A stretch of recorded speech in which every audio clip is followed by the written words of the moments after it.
મહત્વની કામગીરી કરાઈ। ચાઇનીઝ દોરીના પ્રતિબંધનો ભંગ કરનાર 2 શખ્સોને ઝડપી પાડવામાં આવ્યા।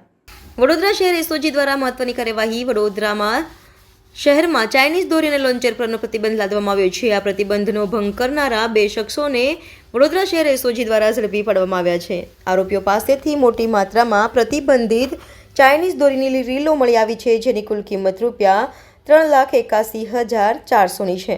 વડોદરા શહેરમાં મકર સંક્રાંતિ પર્વ નજીક આવતા ચાઇનીઝ દોરીના વેચાણ અને ઉપયોગ પર પ્રતિબંધ ફરવામાં આવ્યો છે। આ પ્રતિબંધ ભંગ કરનારાઓ સામે કડક કાર્યવાહી કરવા માટે પોલીસ કમિશનરશ્રીએ સૂચના આપી હતી।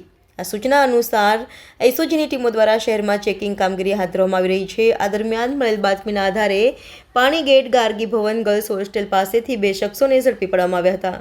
ઝડપાયેલ આરોપીઓમાં સુનિલભાઈ અમૃતભાઈ વાઘરી, ધર્મેશ પ્રકાશભાઈ કહાર કબજે કરેલ મુદ્દામાલ પ્રતિબંધિત ચાઇનીઝ દોરીની રીલો નંગ 30, મોબાઈલ ફોન નંગ 2, એક્સેસ મોપેડ 1, રોકડા ₹1400, આમ કુલે ₹3,81,400નો મુદ્દામાલ કબજે કરવામાં આવ્યો છે।